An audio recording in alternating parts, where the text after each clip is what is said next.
नमस्कार। देखिए, पूरे एग्री कमोडिटी की अगर हम बात करें तो मार्केट में अनसर्टेनिटी बनी हुई है। हालांकि देखिए, युद्ध जो चल रहा है वो यूएस और ईरान के बीच में चल रहा है, बट इसके नतीजन हमने ग्लोबल मार्केट की हर कमोडिटी पे इसका इम्पैक्ट पड़ते हुए देख रहे हैं।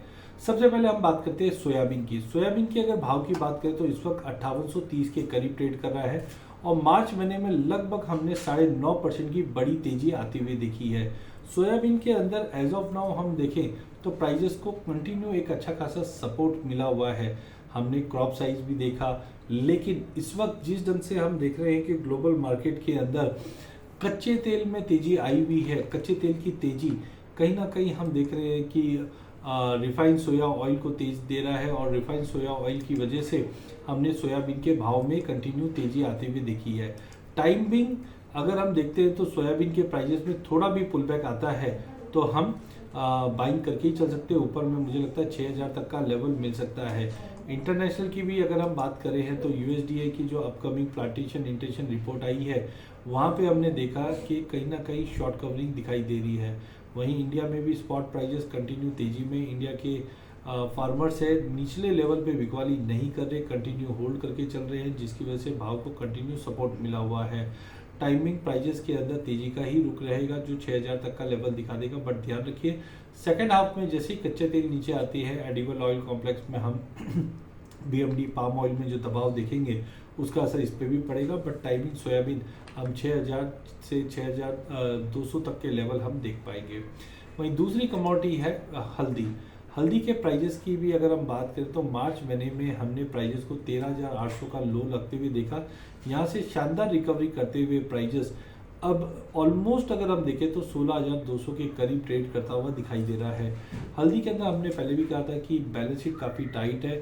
हालांकि अराइवल प्रेशर के चलते हमने पिछले महीने में हमने 13800 का लेवल अचीव होते हुए देखा, बट प्राइजेस लोअर लेवल पे सस्टेन नहीं कर पा रही है। नए फाइनेंशियल ईयर के अंदर लोअर लेवल पे बाइंग कंटिन्यू जारी है। इस बार की क्रॉप बताई जा रही है कि 95 लाख बैग के आसपास है और कैरी ऑन स्टॉक भी थोड़ा मिनिमल ही है, जबकि हमारी रिक्वायरमेंट करीबन 1 करोड़ 5 लाख बोरी की रहती है एक्सपोर्ट और डोमेस्टिक यूज़ को देखते हुए, जिसके चलते भाव में तेजी। पर ध्यान रखिए मई में इस बार इंपॉर्टेंट रहेगा नए सीजन की सोइंग। एज ऑफ नाउ हम देख रहे हैं कि 2 साल से सोइंग का एरिया कंटिन्यू बढ़ रहा है, बट इस बार हो सकता है कि एरिया अगर बढ़ता भी है तो इस बार मानसून थोड़ा सा कमजोर पड़ता हुआ दिखाई देगा, जिसके चलते अगेन यील्ड का कंसर्न रहेगा जो प्राइसेस को सपोर्ट करेगा। टेक्निकल चार्ट पे अगर हम देखते हैं तो 16500 एक काफ़ी इंपॉर्टेंट हर्डल है। प्राइजेस अगर 16500 के ऊपर निकलता है तो अगले महीने भर में हम देखेंगे 17800 से 18000 का टेम्परेरी लेवल दिखा सकता है। एक्सपोर्ट की demand as of now pick up नहीं कर रही है क्योंकि युद्ध जैसा माहौल बना हुआ है, बट अल्टीमेटली हम देखेंगे लोअर लेवल पे हल्दी में कंटिन्यू बाइंग चलती रहेगी, जिसका एक सपोर्ट प्राइजेस पे आता हुआ दिखाई देगा। हल्दी के अंदर हमें लगता है कि प्राइजेस 15500 से 15800 की रेंज में लेके चलना चाहिए। 16500 का लेवल तोड़ता है तो 17800 से 18000 का लेवल देख सकते हैं। वहीं कॉटन की अगर बात करें तो जनरली कॉटन के प्राइजेस में हमने बहुत ही मिला जुला ट्रेड आते हुए देखा है, लेकिन मार्च महीने के अंदर करीबन हमने प्राइजेस के अंदर 6.5% की बड़ी तेजी आते हुए देखी है और प्राइजेस 63 सेंट से 71 के ऊपर इस वक्त भी ट्रेड कर रही है। एमसीएक्स के अंदर भी हमने देखा जो नया कॉन्ट्रैक्ट है यहाँ पे सपोर्ट आता हुआ दिखाई दिया है। पिछले महीने 5.5% और ये महीने में भी अगर हम देखें तो 8% की तेजी कंटिन्यू आई है और प्राइजेस 29,000 के करीब पहुँच चुका है।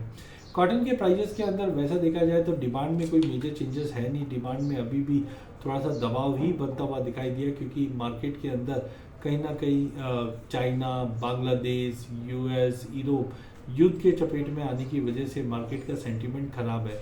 बट तेजी का सबसे बड़ा कारण है पॉलिस्टर या पॉलीमर, दोनों के भाव में तेजी आने की वजह से हमने देखा कि कच्चे तेल की तेजी की वजह से पॉलिस्टर पॉलीमर में तेजी बनी और उसी के चलते हमने एक कैस्केडिंग इफेक्ट हमने कॉटन पे भी आते हुए देखा जो 72 सेंट का लेवल पार कर चुका है। टेक्निकल स्ट्रक्चर इसमें भी बहुत ही पॉजिटिव क्योंकि ये तीसरा महीना है जो कंसिस्टेंटली तेजी दिखा रहा है। चार्ट स्ट्रक्चर पे मोमेंटम और बढ़ना चाहिए और कच्चा तेल जितना $110 के ऊपर मेंटेन होगा उतने कॉटन को बेनिफिट मिलेगा। टाइमिंग हमें लगता है कि 7650 तक के भी लेवल हम अप्रैल महीने में देख पाएंगे। अगले साल की जो सीजनलिटी है वो काफ़ी इंपॉर्टेंट है कि सोइंग कैसे होनी है, बट टाइमिंग हम देखें तो जब तक प्राइजेस 69 सेंट के ऊपर मेंटेन है 7650 तक के लेवल हम देख पाएंगे। डोमेस्टिक मार्केट में भी अगर हम देखते हैं तो 30,000 का एक साइकोलॉजिकल लेवल रहेगा। अगर ये लेवल ब्रीच होता है तो हम फिर से प्राइजेस को 34 से 35,000 के बीच में जाते हुए देखेंगे। ओवरऑल स्ट्रक्चर कॉटन का बहुत ही स्ट्रांग है। आने वाले दिनों में हम नई ऊंचाई पे भी जाते हुए देख सकते हैं, जैसे हायर साइड में 36 से 40,000 के लेवल भी दिखेंगे। कि टेक्निकल स्ट्रक्चर बहुत स्ट्रांग है। अब फंडामेंटल साइड अगर कोई चेंजेस होता है तो डेफिनेटली उसको भी देखना चाहिए, बट टेक्निकली मार्केट बहुत स्ट्रांग है, कॉटन को लेके चलना चाहिए।